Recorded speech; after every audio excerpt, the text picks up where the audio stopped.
నమస్తే అండి, నేను గాజుల రాంబాబునండి. చెప్పండి. ఏం లేదు సార్, కొద్దిగా యూరియా కట్టలు కావాలండి.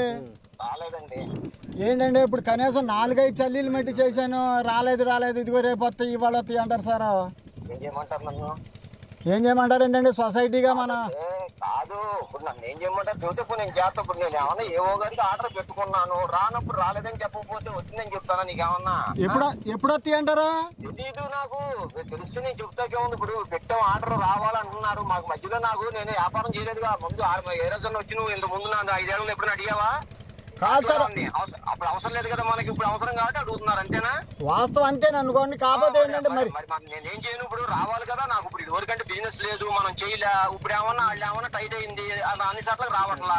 ఇప్పుడు మనకే కాదు, సీతారాంపురం రాలా, పక్కన ఏమన్నా అరిసేబిల్లి రాలా, నాకు రాలా, బందరకోట రాలా, శివగంగ రాలా, 3 సొసైటీలకి రాలా. అయితే పక్కన మన ఇదేంటిది అదేమిటో మన పక్కన బంగినపడి వదలడే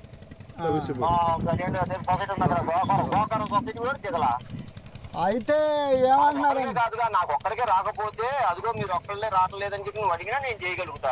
నేనేం చేయగలను? ఇప్పుడు నా చేతిలో పని కాదు కదా. అయితే ఏమంటలేదు సార్, ఇప్పుడు అదే అడిగా కాదుగా, నువ్వు అడిగింది ఏంటండి? ఇప్పుడు 4-5 సార్లు చేసి ఇప్పుడు రోజు 10 మంది చేస్తానే ఉన్నారు, రోజు చేస్తానే ఉన్నారు. వాళ్ళందరికీ అదే సమాధానం. రానప్పుడు నేను రాలేదని చెబుతాను, కానీ నువ్వు వచ్చినాయి చెబుతా. వచ్చి ఎవరికైనా అమ్మేసుకుని ఉంటే పోనీ అదిగో అమ్ముకున్నావు ఆ రోజు పలానా రోజు అని అడుగు, తప్పు లేదు దాని గురించి. ఈ అధికారులను అడుగుతుంటే మీ సొసైటీకి వత్తని నీళ్ళు తెచ్చుకోండి, మమ్మల్ని అడుగుతారేంటి అని వాళ్ళు అంటున్నారు. ఎవరన్నా పెద్దవాళ్ళని అడుగుతుంది. ఏం చేయండి, వాళ్ళు చెబుతారు వాళ్ళు ఎవరికాళ్ళు తోసేసుకుంటే మనం ఏం చేసేది లేదు. నేను కూడా ఏం చేసేది లేదు. ఇప్పుడు వస్తే తెలియదు ఎవరికి, ఊళ్ళో అందరికి ఎవరికి. ఇప్పుడు వస్తే అమ్ముతమే జరుగుద్ది కదా. ప్రతి రైతుకి ఫోన్ చేసి చెప్పలేను కదా, వచ్చింది అనుకో అమ్ముతాం. రానప్పుడు నేను రాలేదనే చెబుతాను కదా బాస్, మీకైనా ఎవరికైనా. అదే సార్ ఉన్నదంటే మీరు వస్తే ఇవ్వలేదనే మాట అంటలే కాదు, వస్తే ఏమో ఇంకా 2 కోటాలు కొట్టాల్సింది. ఇప్పుడు వెయిటింగ్ లో ఉండాం, ఇంకా వస్తే ఇంకా దానికి. ఇప్పుడు రాలేదు కాబట్టి నువ్వు అడిగిన దానికి సమాజం. నువ్వు అడిగి వస్తే కాదు, నువ్వు ఎన్ని కోటాలు కొట్టుకురువా? నేను కాదన్నా, నువ్వేం అడిగావు? ఏంటండి ఇప్పుడు 4 సార్లు అడిగాను, రాలేదని చెబుతున్నారని అడిగావు నువ్వు. నేను వచ్చేదో నీకు రాలేదని చెప్పినట్టు మాట్లాడు. అది నేను చెప్పి దానికోసం మాట్లాడుతున్నాను నేను నీతో. లేదు మా బాధ అలా ఉంది, ఎందుకంటే అదును పోతుంది కదా సార్. దాని గురించి శ్రీనివాస్ గారు, లేకపోతే నిన్నేదో మాట్లాడాలనో ఏదో ఉద్దేశంగా కాదు, నా అదును పోతుంది. ఇప్పుడు కనీసం 50 నుంచి 55 రోజులు టైం అయిపోతా ఉంది. అడగండి, ఏవో గారిని వెళ్ళి అడగండి. అన్నప్పుడు ఏవో గారి మీద అడిగితే చెబుతారు. ఏవో గారి మీద అడగకుండా నన్ను అడిగితే ఏం చేయను. ఇప్పుడు ఏవో గారిని వెళ్ళి అడగండి, ఏమండి ఏంటని చెప్పి అడగండి పోనీ. సరే సార్, అయితే ఏవో గారి దగ్గరికి వెళ్తా ఇయ్యాల. అడుగు ఒకసారి, ఏమంటే చిలకలూరు సొసైటీకి రాలేదంట కదా, ఇప్పుడు వరకు కట్ట కూడా తెంపలేదంట, కానీ అడుగుకొని ఆయన ఏమైనా వచ్చిందని చెబుతాడో చూద్దాం పోనీ. Okay sir. మనకి అంతకు ముందు 5 ఏళ్ళు మన దగ్గర ఏంటంటే ఏమీ లేవు. సరే సార్, చెప్పండి మీ పేరు. నా పేరు మద్దంచెట్టి గంగయ్య అండి, మాది పొట్లపాలెం అండి. ఇప్పుడు ఒక 2 నెలల మట్టి యూరియా కట్టలేక బాగా ఇబ్బంది పడుతున్నామండి మేము. కానీ మరి ఏ కొట్టులోకి వెళ్ళినా యూరియా లేదు అన్నారు. గోమూరులోకి వెళ్ళినా గవర్నమెంట్ కొట్టని, గోమూరులోకి వెళ్ళినా యూరియా లేదు కాంప్లైంట్ తీసుకొని అంటున్నాడు. మరి మేము ఎవరు చెప్పుకోలేని పరిస్థితిలో ఉన్నామండి. వాళ్ళ సొసైటీలో కూడా ఏం సపోర్ట్ చేస్తలేదండి మాకు. మరి సొసైటీలోకి వెళ్ళినా కట్టలు అయితే రాలేదయ్యి, వస్తే చెప్తాం కానీ మేమేం చేస్తామంటున్నారు వాళ్ళు కాడ.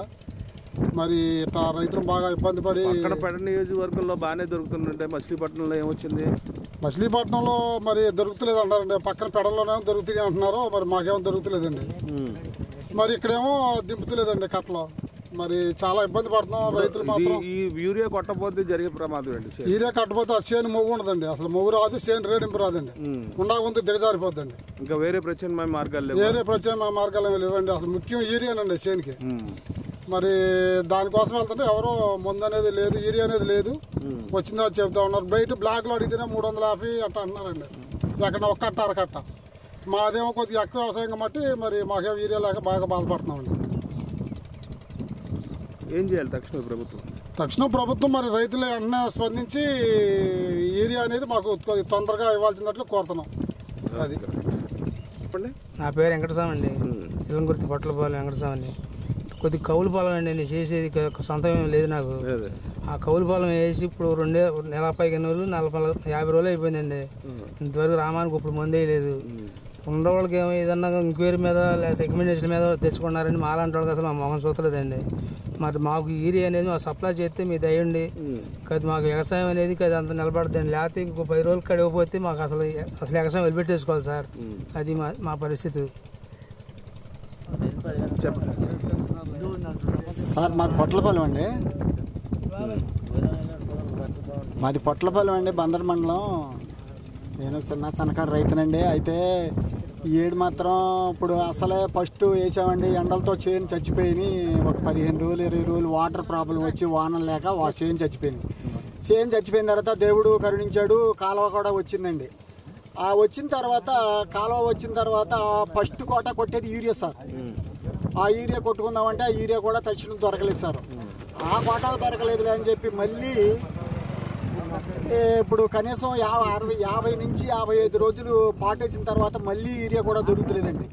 కనీసం ఎక్కడికి వెళ్ళినా, ఏ కొట్టుకెళ్ళినా, ప్రైవేట్ కొట్టుకెళ్ళినా, ఎక్కడికి వెళ్ళినా కూడా మా దగ్గర లేదు, మా దగ్గర లేదు, మా దగ్గర లేదు, మా దగ్గర లేదు అంటున్నారు. దాన్ని బట్టి ఆలోచిస్తే అసలు ఏంటి అనేటువంటిది అగమ్యంగా పరిస్థితి అనేటువంటిది, ఆ యూరియా దొరుకుద్దా దొరకదా అనేటువంటి నమ్మకం ఏర్పడిపోతుందండి. ముందుకు పోవాలంటే వ్యవసాయంలో ఏంటి అనేటువంటిది అర్థం కాని పరిస్థితి. దాన్ని బట్టి ఏంటంటే ప్రభుత్వం వారు మా ఎందుకు స్పందించి రైతుని రైతుగా గుర్తింపు చేసి తక్షణమే ఏదైనా సరే యూరియా అనేటువంటిది మాకు చేకూరిస్తే మేము ఏదో రకంగా పంట పండించి ప్రజలుగా అందించగలం, సంతోషపడుతాం. అంతే తప్ప ఏదైనా సరే ఆ యూరియా అందించలేకపోతే అగమ్యమైన పరిస్థితి, ఏం చేయాలో తెలియదు.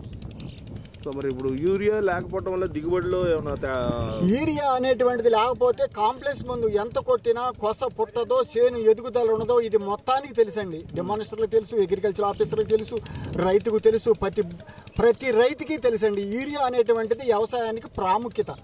వ్యవసాయానికి యూరియా అనేటువంటిది ముందంజ. ఎన్ని కట్టలు కాంప్లెక్స్ చేసినా కూడా దానికి సేఫ్టీ అనేటువంటిదో, కొస పుట్టదో, చేను ఎదగదు. అది అందరికీ తెలిసిన విషయం. సో ఇప్పుడు ఎన్ని రోజులు లేట్ అయింది సుమారుగా చెప్పాలి అంటే ఇప్పటికి యూరియా కొట్టిన తదుపరి 20 నుంచి 25 రోజులు నెల పోయిందండి. ఇంకా దొరకకపోతే ఇంకో నెల పోతే ఇంకా అదేవిడ చెప్పించేస్తారు. ఇక చేయలేనేటువంటి ఇక అది పనికిరాంది. ఇంకా అది వ్యవసాయం రైతు అనేటువంటిది చెయ్యగలగలేంది, అది చేసేది ఏమీ లేదు. అది కనుక ప్రభుత్వం వారు దీన్ని ఏదో రకంగా రైతుల్ని గమనించి కాస్తంత యూరియా అనేటువంటిది అందుబాటులో అందరికీ, సన్నకారు రైతుకి, చిన్న రైతుకి, పెద్ద రైతుకి, అన్ని రైతులకి అందించి ఏలుకుంటే సమస్య పరిష్కారం అవుద్ది, రైతులు సంతోషపడతారు. సరే. నమస్తే ఫ్రెండ్స్, నేను మీ రూపిణ్ణి. మీ అందరూ చాణక్య ఛానల్లో వీడియోస్ చూస్తున్నారు కానీ వాటికి లైక్ చేయట్లేదు అండ్ సబ్స్క్రైబ్ చేయడం మర్చిపోతున్నారు. మీరు కనుక చాణక్య ఛానల్కి సబ్స్క్రైబ్ చేస్తే మాకు ఇంకా మంచి వీడియోస్ని, న్యూసెస్ని చేయడానికి మాకు మోటివేషన్ ఉంటుంది. Thank you and don't forget to subscribe to Chanakya channel.